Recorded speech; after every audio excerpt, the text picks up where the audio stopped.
बिस्मिल्लाहिर्रहमानिर्रहीम, अस्सलाम वालेकुम। मैं हुसैन इकबाल हूँ, आप मेरा यूट्यूब चैनल देख रहे हैं। तो जनाब, भारत में मोदी का पैनिक बटन ऑन हो चुका है और बुखलाहट का शिकार मोदी सरकार जो तमाम मामलात जो पाकिस्तान और भारत की कशीदगी है उसको एक बंद गली में लाकर खड़ा कर चुकी है। उसको अब समझ नहीं आ रहा कि आगे करना क्या है। इसी वजह से भारत की सरकार, भारत की अवाम अब खौफ का शिकार है और आगे क्या होगा, कैसे पाकिस्तान जवाब देगा, जो जरूर दिया जाएगा। और बारहा पाकिस्तान की फोर्सेस की जानिब से भी यही पैगाम दिया जा रहा है कि जनाब, जो आपने हमारे मासूम शहीद किए उनके खून का बदला जरूर लिया जाएगा और बदला आएगा। हम अपने वक्त अपने हिसाब से बदला लेंगे। उसके बाद भारतीय मीडिया भी बुखला चुका है, भारतीय हुकूमत भी बुखला चुकी है।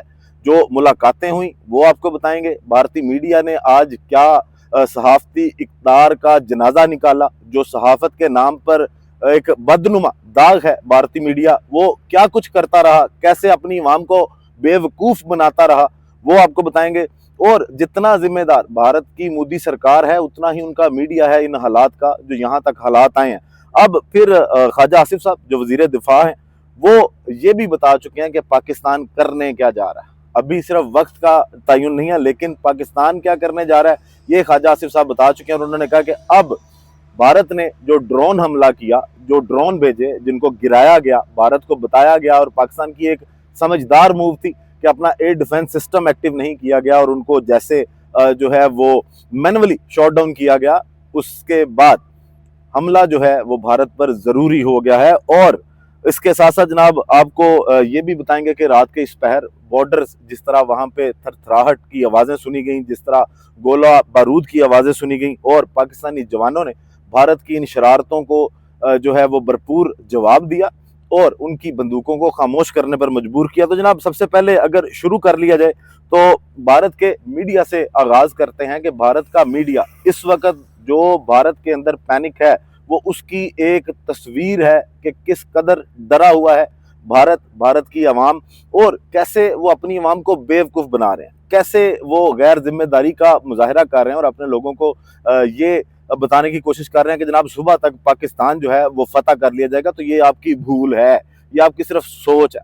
आप एक इंच भी पाकिस्तान का जो है उसको अगर फतह करने का सोचते हैं तो आपको उसका भरपूर जवाब दिया जाएगा।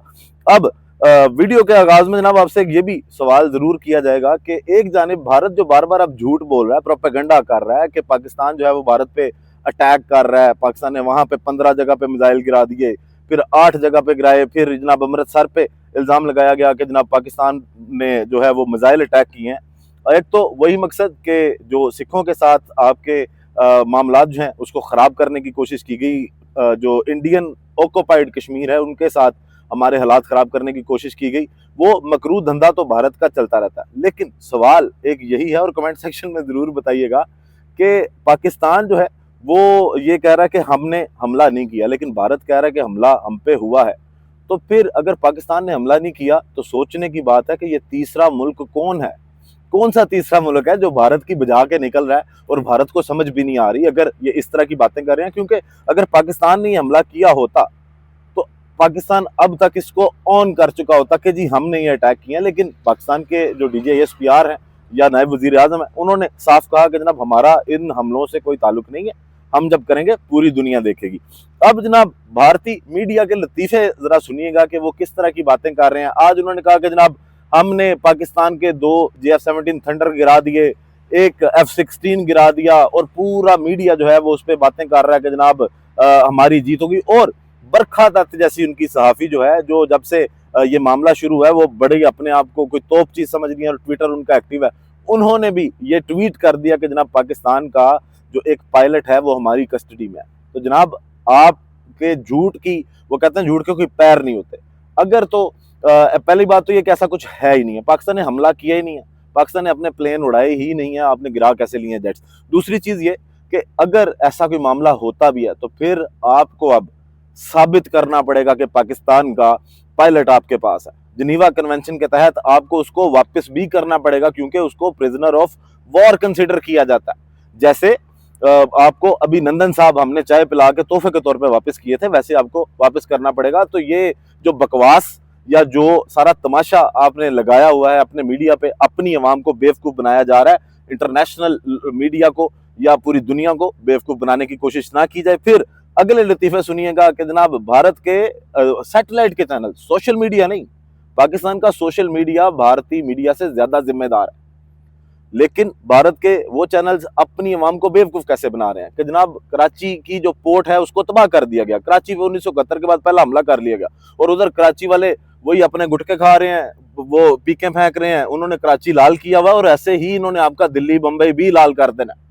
उनको कोई टेंशन नहीं है। फिर कहते हैं जनाब लाहौर पे अटैक कर दिया गया, लाहौर की आवाम वहां पे टकाटक बना के खा रही है। आप अभी भी जाके अगर किसी को कोई गलत फहमी है तो वो लाहौर में कोई जानने वाला तो उससे पूछें कि लाहौर की जो जिंदा दिलाने लाहौर है वो वैसे ही जाग रहे हैं, वो अभी भी जिस तरह टकाटक बना के खा रहे हैं वो आपका भी ऐसे बना के खा जाएंगे। तो इतना आसान इस कौम को ना समझिए, ये लतीफे अपने पास रखिए जिसमें आप कह रहे हैं कि जनाब हमने पेशावर पे अटैक कर दिए तो आपकी नस्वार बनाकर जो है वो हमारे पठान भाई वो भी उसका इस्तेमाल करेंगे। इस तरह की चीजें, इस तरह की सहाफत अगर आपने करके अपना बयानिया बना के बयानिया की जंग जीतने की बात करनी है तो फिर आपसे तो नहीं हो पाएगा, फिर आप ये रहने दें, आप कुछ और काम धंधा ढूंढें और अपनी आवाम को जैसे भी बेवकूफ बनाना है बनाएं। अब जनाब मोदी साहब की, क्योंकि अब डर बहुत है कि आगे पाकिस्तान ने करना है और पाकिस्तान बार बार कह रहा है हम करेंगे, हम जवाब देंगे, लेकिन अपने हिसाब से जवाब देंगे, लेकिन हिसाब लिया जाएगा। फिर आज जो उनके सिक्योरिटी एडवाइजर हैं, नेशनल सिक्योरिटी एडवाइजर दोवल साहब, वो दोबारा से आज उनकी मुलाकातें हुई नरेंद्र मोदी के साथ। अब वो अगला लाहेमल सोच रहे हैं कि जो उधर से अब वापसी होनी है उसका करना क्या। भारत जो जानबूझ के पाकिस्तान के साथ या पाकिस्तान को प्रवोक करने की कोशिश कर रहा है कि जनाब पाकिस्तान में कुछ पैनिक हो, लेकिन यहाँ से जिस तरह तहम्मुल का मुजाहरा किया जा रहा है उसके बाद लगता यूं है कि यहाँ पे भी भारत को अगर आप कहें कि नफसियाती जंग जो है उसमें भी शिकस्त हो चुकी है। भारत में बौखलाहट है, हमारा हाथ उनके 5 त्यारे तकरीबन कोई अब तक अगर देखा जाए 35 से 36 ड्रोन तबाह करने के बाद 29 ड्रोन जो कल भेजे, उस दिन भी जो इनके क्वाड कॉप्टर्स थे वो भी गिराए, जब 6 और 7 की दरमियानी रात पे इन्होंने शरारतें करनी शुरू की, फिर 5 उनके त्यारे गिरे, तो उनका पैनिक होना तो बनता है।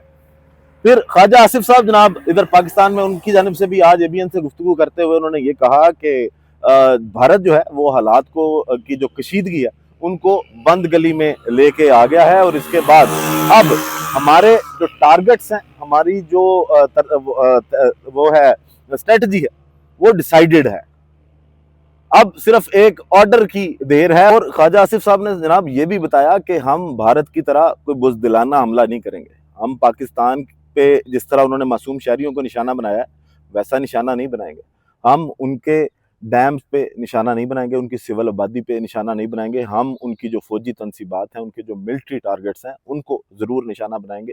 ये ख्वाजा आसिफ साहब ने ऑन रिकॉर्ड बात की। अब भारत जो अभी क्लेम कर रहा है कि इस्लामाबाद पे ये कर दिया, फिर लतीफ़े सुनिएगा कि हमने जनाब प्राइम मिनिस्टर हाउस पे हमला कर दिया, जो पाकिस्तान के आर्मी चीफ हैं उनको अरेस्ट कर लिया गया है, जो joint chief of army staff हैं उन्होंने कमान संभाल लिया। यार खुदा का खौफ करें, इस्लामाबाद पे हमला, ये हम इस वक्त इस्लामाबाद हैं और आपने इस वीडियो में देखा होगा कि किस तरह नॉर्मल जिंदगी गुजर रही है, गाड़ियां यहाँ से गुजर रही हैं, लोग जो हैं वो रात के 4 बजे भी पूरा उसी तरह एक अपनी नॉर्मल जिंदगी गुजार रहे हैं, जिसपे भारतीय मीडिया के मुंह पे ये तमाचा है, ये जो गाड़ियां गुजर रही हैं, लोगों की जो नॉर्मल रूटीन है। अब इसके बाद जनाब अगली बात अगर करें तो रात गए भारत ने फिर छेड़छाड़ की, कौन कौन से सेक्टर्स में जनाब पाकिस्तान ने भारत को मुंह तोड़ जवाब दिया, उस पर थोड़ी सी बात करें तो जनाब LOC और वर्किंग बाउंड्री और नारोवाल जफरवाल वाली जो साइड है वहाँ पे सारी रात जो है वो भारत की शरारतें जारी रहीं और पाकिस्तानियों ने आगे से भरपूर जवाब दिया, उनकी जो बंदूकें हैं उनको खामोश करवाया। तो जनाब जफरवाल सेक्टर में भारत की जानिब से मार्टर गोलाबारी की गई, वर्किंग बाउंड्री चमाना में गोलाबारी जारी, जफरवाल सेक्टर वर्किंग बाउंड्री पर तारापुर टिब्बा जंगूचक में वक्फे से गोलाबारी का सिलसिला जारी रहा। पाक भारत ने जो पाकिस्तान की फौज है, जो रेंजर्स है, इन्होंने भरपूर जवाब दिया और दुश्मन की जो बंदूकें हैं उनको खामोश करवाया। फिर उसके बाद जनाब भारत की जानिब से LOC की मुसलसल खिलाफ वर्जी होती रही और उसका मुंह तोड़ जवाब भी उनको मिलता रहा। ये वाली साइड है बटालियन हेडक्वार्टर नांगा टक पर पाकिस्तान की मुसल्लह अफवाज ने जब गोलाबारी की तो उससे शदीद नुकसान हुआ। फिर ये शुरू कर लेते हैं और उसके बाद जनाब इनको ये होता है कि सफ़ेद झंडा लहराओ, जब इनकी पोस्टें तबाह कर दी जाती हैं और उनसे तरले मिन्नतें करो कि जनाब हमसे गलती होगी। अब फिर जनाब इसके बाद चढ़ोई कैरी सेक्टर पर भी भारी गनों का इस्तेमाल किया गया और इसके बाद जनाब पूंछ लाइन ऑफ कंट्रोल पर भी भारतीय फौज की गोलाबारी, जिसका दंदान शिकन जो है पाकिस्तानी फौज की जानिब से जवाब दिया गया। फिर उसके बाद जनाब अगर अगली बात करें तो झंडा ज़ियारत पोस्ट की तबाही जो है वो भी भारत ने आज अपनी पोस्ट की देखी, वहाँ पे भी जो नुकसान है वो भारत को उठाना पड़ा। तो ये सारे जो एलओसी पे या वर्किंग बाउंड्रीज पे इनकी पोस्ट हैं, उनको आज अच्छा रगड़ा दिया पाकिस्तान के जवानों ने और उनको फिर सफ़ेद झंडे जो हैं वो लहरा कर अपने लिए माफ़ी तलब करनी पड़ी। और अभी तक जो हालात हैं वो बॉर्डर्स पे इस वक्त नॉर्मल नहीं है, ज़मीनी झड़पें जो हैं वो भी साथ साथ जारी हैं और आगे पाकिस्तान अभी भारत को एक बड़ा सरप्राइज़ करने जा रहा है। उस सरप्राइज़ का इंतज़ार कीजिएगा और भारत जिस खौफ में मुब्तला है, जिस पैनिक में है, वो उनका शायद इस वक्त जायज़ है, वो इनका बनता है। वो छेड़ तो बैठे हैं लेकिन अब उनको समझ नहीं आ रही कि हम किस कौम को छेड़ बैठे हैं। वीडियो का इख्तिताम करते हैं जनाब इसी दुआ के साथ कि अल्लाह ताला पाकिस्तान पर अपनी रहमत नाज़िल करे। पाकिस्तान जिंदाबाद।